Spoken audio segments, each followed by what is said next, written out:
Hello everyone, स्वागत है आप सभी का उत्कर्ष के इस ऑनलाइन प्लेटफॉर्म पर। आई होप आप अपने घर पर होंगे, अच्छे होंगे और बढ़िया होंगे। नीट का रिजल्ट, री नीट का रिजल्ट आने वाला है और री नीट के रिजल्ट के बाद में स्टार्ट होगी काउंसलिंग। तो आज के इस वीडियो में मैं लेकर आया हूँ आपके लिए टॉप 10 मेडिकल कॉलेजेस जो कि इंडिया में है। इन मेडिकल कॉलेजेस के बारे में हम लोग बात करेंगे और इन मेडिकल कॉलेजेस की जो कट ऑफ 2025 में रही है, 2025 में रही है, उस पर भी हम लोग बात करेंगे कि ओपनिंग रैंक क्या थी, क्लोजिंग रैंक क्या थी। तो टॉप 10 मेडिकल कॉलेजेस के बारे में आपको बताने जा रहा हूं। तो टॉप 10 मेडिकल कॉलेजेस इंडिया में कौन से हैं और लास्ट ईयर की कट ऑफ उनमें क्या रही थी और इस साल हम क्या प्रोबेबिलिटी वहां पर एक्सपेक्ट कर सकते हैं। चलिए तो स्टार्ट करते हैं टॉप 10 मेडिकल कॉलेजेस के बारे में। तो सबसे पहले अगर मैं कॉलेज के नेम में बात करता हूं तो एम्स सबसे पहले आएगा। दिल्ली एम्स जो है वो इंडिया का टॉप मोस्ट कॉलेज माना जाता है। नंबर 1 पर जो कॉलेज आता है ओवरऑल पूरे इंडिया में, अगर मैं बात करता हूं मेडिकल के नाम पे, तो AIIMS new Delhi will be ranked 1, ये हमेशा रैंक 1 पर रहेगा। सेकंड है Maulana Azad medical college new Delhi, Delhi का ही दूसरा कॉलेज है मौलाना आज़ाद मेडिकल कॉलेज। तीसरे नंबर पे भी दिल्ली का ही कॉलेज है, जिसमें अगर मैं बात करूं तो Vardhman Mahavir medical college and Safdarjung hospital. Safdarjung hospital आप सब लोगों को पता हो तो सबसे बड़ा हॉस्पिटल है दिल्ली का, और काफ़ी बार आप लोगों ने न्यूज़ चैनल्स में नाम सुना होगा कि जब भी किसी बड़े नेता का या किसी वीआईपी का ट्रीटमेंट चल रहा होता है तो मेजॉरिटी में सफदरगंज हॉस्पिटल में ही उनका ट्रीटमेंट चल रहा होता है। तो one of the most, I can say most high profile जो हॉस्पिटल है वो ये है दिल्ली का। चौथे नंबर पे हम बात कर रहे हैं ABVMU वाला, मतलब ABVMU अगर मैं बात कर सकता हूँ तो Atal Bihari Vajpayee institute of medical sciences and doctor Ram Manohar Lohia hospital new Delhi, ये भी न्यू दिल्ली का है। ये 4 हॉस्पिटल्स और मैं कह सकता हूँ मेडिकल कॉलेजेस जो है वो नंबर पर, मतलब अच्छे नंबर पर या टॉप रैंक में इनको हमने डाला है। उसका रीज़न यही है कि इनकी जो प्रोफाइल है, हाई प्रोफाइल हॉस्पिटल्स रहे हैं, और साथ ही में यहाँ पर रैंक जो आती है, मतलब बच्चों की जो रैंक है, जो मैं कह सकता हूँ कट ऑफ है, वो बहुत ज़्यादा हाई रहती है। 5वें नंबर पे हमारे पास में Jawaharlal institute of post graduate medical education and research Puducherry का है। तो पुडुचेरी वाला जो है वो 5वें नंबर पर है। तो पहला एम्स दिल्ली है। सेकंड नंबर पे हमारे पास में मौलाना आज़ाद वाला है, वो भी दिल्ली का है। तीसरे नंबर पर हमारे पास में वर्धमान महावीर मेडिकल कॉलेज है जो कि सफदरगंज हॉस्पिटल से साथ में है। इसके अलावा चौथे नंबर पे अटल बिहारी कॉलेज है।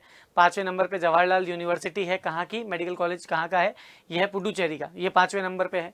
अगर मैं 6th पे बात करता हूँ तो 6th पर एम्स है जोधपुर का, जोधपुर का एम्स 6ठे नंबर पे हमने डाला है। 7वें पे एम्स भोपाल को हमने रखा है। 8वें पे university college of medical sciences university of Delhi, Delhi university में ही है, DU का ही कॉलेज है, university college of medical science. All India institute of medical science Rishikesh, 9वें नंबर पे हमने एम्स ऋषिकेश को रखा है।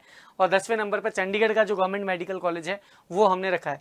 तो ये टॉप 10 मेडिकल कॉलेजेस हैं इंडिया के, ये आप लोगों को पता होने चाहिए जब भी आप काउंसलिंग में पार्टिसिपेट कर रहे हैं।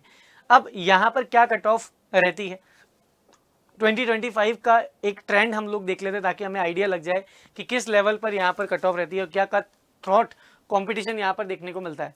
मतलब जनरली अगर मैं बात करूँ कि अगर एम्स दिल्ली आपको जाना है तो शुरुआती रैंक में आना होगा, मतलब मैं कह सकता हूँ शुरू की 60 रैंक के अंदर अंदर आना होगा। ऑल इंडिया में अगर मान लीजिए 24 लाख बच्चों ने एग्जाम दिया है तो अगर आपकी रैंक 60 के अंदर अंदर है, 60 के अंदर अंदर रैंक है आपकी, 1 to 60 के बीच में रैंक है, तो चांस है कि आपको एम्स दिल्ली मिलेगा, दिल्ली एम्स आपको मिल सकता है। मतलब आप ये समझ लीजिए कि शुरू के सारी रैंक्स पर कब्जा होगा तो शायद हम एम्स दिल्ली का सपना पूरा कर पाएंगे। तो आप देख लीजिए यहाँ पर ये all India institute of medical sciences new Delhi में ओपनिंग रैंक 1 है, मतलब वही वाली बात है, शुरुआत से शुरू हो जाएगा ये तो। और क्लोजिंग रैंक यहाँ पे क्या होती है, 48 तक क्लोजिंग रैंक आ जाती है। लास्ट ईयर 2025 में ये पाया गया था कि जिसकी 48वीं रैंक है, 48th रैंक है, उसको यहाँ पर मिल गया था 49, 50, 52, 53 रैंक आ रही है, उसको एम्स दिल्ली नहीं मिला था। मतलब आप ये मान लीजिए कि 720 में से 700 मार्क्स भी अगर आ रहे हैं तो मुश्किल है कि यहाँ पे कॉलेज मिल रहा होगा क्या, क्योंकि अगर मान लीजिए उस बीच में 50 जने आ गए हैं तो बहुत मुश्किल है, बहुत ज़्यादा मुश्किल है। 20 नंबर के अंदर रैंक नहीं आ रही, बोलो, ये चीज़ होती है। मनपसंद कॉलेज का यही तो सपना होता है कि नीट में पास तो सभी हो रहे हैं, बट बात वो है कि मन का मिल रहा है क्या, आप समझ रहे हैं। लाइफ में भी यही चीज़ होती है, इंसान अपने जीवन में सब कुछ हासिल करता है जो वो चाहता है, ईच एंड एवरीथिंग, बट वो उसके मन का नहीं मिल पाता। वैसा मिल जाता है पर मन का नहीं मिलता है, मतलब जो मुझे चाहिए वो मुझे नहीं मिलेगा पर उसके जैसा मुझे जरूर मिलेगा। तो जो जिंदगी में होता है वो यहाँ पर भी हो रहा है। मिल तो इसमें कॉलेज वैसे भी जाएगा, 700 नंबर आएंगे, 680 नंबर आएंगे तो शायद कॉलेज मिल जाएगा, पर क्या मन पसंद मिल रहा है क्या, ये देखने की जरूरत है। सेकंड है Maulana Azad medical college new Delhi, जिसमें ओपनिंग रैंक 54 थी, मतलब 54 से इसमें एडमिशन शुरू हुआ था, 103 पर ये भी क्लोज हो गया। मतलब शुरू के 100 बच्चे जो थे उनमें से मौलाना आजाद में जा सकते थे, उसके बाद वाले अप्लाई नहीं कर पाए। मान लीजिए किसी की रैंक 120 150 भी रैंक थी, उसका नहीं हुआ। ये है Vardhman Mahavir college medical college जो है सफदरगंज वाला, न्यू दिल्ली वाला, इसमें 49th रैंक से शुरू हुई थी काउंसलिंग, 132 पे बंद हो गई। 132वीं रैंक 150वीं रैंक के अंदर अंदर जो था वो सफदरगंज में अप्लाई करके मतलब वहाँ पे लग सकता था, उसके अलावा कोई नहीं जा सकता। Atal Bihari Vajpayee institute of medical science में अगर मैं बात करूँगा तो ओपनिंग रैंक 145 थी और क्लोजिंग रैंक 215 थी, 215 के अंदर अंदर बंद हो गए कॉलेज में एडमिशन। मतलब आप सोच रहे हैं कि रैंक बता रहा हूँ मैं आपको, और लाखों बच्चे एग्जाम देते हैं नीट का, लाखों बच्चे, 20-20 लाख बच्चे एग्जाम दे रहे हैं, 24 लाख बच्चे एग्जाम दे रहे हैं, 23 लाख 24 लाख बच्चे एग्जाम दे रहे हैं, उसमें अगर ये रैंक आ रही है तो आपको इस कॉलेज में एडमिशन मिलेगा। ये इसलिए मैं इंडिया के टॉप मोस्ट कॉलेजेस बता रहा हूँ। Jawaharlal institute of post graduate medical Puducherry वाला, रिसर्च वाला, वहाँ पे आपके पास में चलो 250 के अंदर अंदर 270 280 तक भी अगर रैंक आ रही है, अगर मान लीजिए कि मैं यहाँ पे कहता हूँ इस ईयर के ट्रेंड के अकॉर्डिंग, तो इस ईयर ये रैंक थोड़ी सी खिसक जाएगी, 300 तक आ जाएगा। इसमें भी ये रैंक्स इस बार खिसक सकती है ना, ये यहाँ तक खिसक सकती है, मतलब थोड़ा थोड़ा आगे खिसक सकती है। तो 300 के अंदर अंदर अगर नंबर रैंक आ रही है वो ऑल ओवर, तो आपको Jawaharlal institute of post graduate मिल जाएगा। एम्स जोधपुर की अगर मैं बात करता हूँ तो 392 रैंक के अंदर अंदर आपको मिल जाएगा। 392 रैंक के अंदर अंदर आपको क्या मिल जाएगा, एम्स जोधपुर मिल जाएगा। 392 रैंक के अंदर अंदर एम्स जोधपुर मिल सकता है। All India institute of medical science Bhopal, Bhopal में 531 के अंदर अंदर मिल जाएगा आपको। अगर आपकी रैंक 531 के अंदर अंदर है ऑल ओवर, तो आपको क्या मिल सकता है, भोपाल में मिल सकता है। अच्छा, ये रैंक में मैं आपको एक चीज़ और बता दूं, ये वेराई करेगा आपकी कैटेगरी के अकॉर्डिंग। अगर आप जनरल कैटेगरी के हैं तो बात अलग है, आप ओबीसी के हैं तो बात अलग है, आप SC ST के हैं तो बात अलग है। ध्यान रखना क्योंकि रिजर्वेशन सब जगह है, तो रिजर्वेशन बेसिस पे ये रैंक थोड़ी सी फ्लक्चुएट कर सकती है। Category wise it will be different.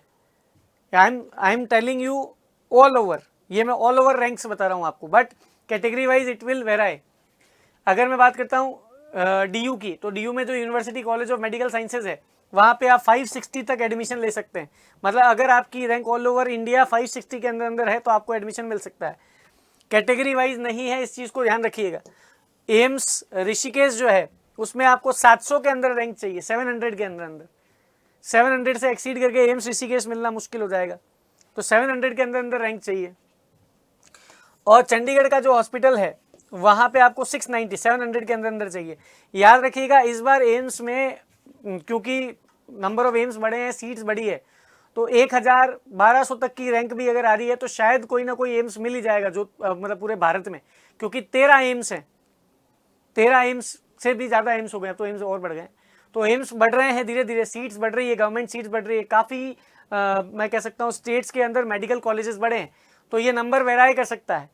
इस साल इन रैंक्स में चेंज भी आएगा, नंबर ऑफ कॉलेजेस बढ़े हैं तो रैंक भी चेंज होगी और नंबर ऑफ सीट्स भी बढ़ रही। पर फिर भी मैं आपको लिस्ट बता रहा हूँ कि जब कभी भी जो बच्चे अच्छी रैंक हासिल करने वाले हैं, अच्छी रैंक हासिल कर रहे हैं, जिनका सपना है कि हम हमारे बेस्ट कॉलेज जो इंडिया के उसमें एडमिशन ले, क्योंकि हमने नंबर बहुत अच्छे प्राप्त किए हैं, तो ये लिस्ट मैंने आपके सामने टॉप 10 मेडिकल कॉलेजेस की रख दी है। इन टॉप 10 मेडिकल कॉलेजेस में क्या रैंक लास्ट ईयर रही थी उसका एनालिसिस हम लोगों ने कर लिया है। इस ईयर ये कट ऑफ थोड़ी सी चेंज हो जाएगी, तो आप लोगों के चांसेस हैं कि जिनकी रैंक थोड़ी ज़्यादा भी आ रही है तो शायद हो सकता है एम्स दिल्ली मिल जाए उनको, या उनको सफदरगंज हॉस्पिटल मिल जाए, या जवाहरलाल वाला जो पुडुचेरी वाला है वो मिल जाए। तो ये सारी चीज़ें रहने वाली। तो टॉप 10 मेडिकल कॉलेजेस के बारे में मैंने आपको बता दिया है। ऐसी ही एक और वीडियो मैं लेकर आऊँगा जिसमें काउंसलिंग के दौरान आप कौन कौन से मेडिकल कॉलेजेस भर सकते हैं जहाँ पे आपके नंबर आ जाएं, किस रैंक में आपको कौन सी मेडिकल कॉलेज की ओर ज़्यादा जाना चाहिए कि counselling, first counselling, second counselling में आपका नंबर आ जाए। इस पर भी हम एक वीडियो जरूर लेकर आएंगे। तो आई होप आप लोगों की सारी चीज़ें क्लियर हुई होगी। Thank you so much for this.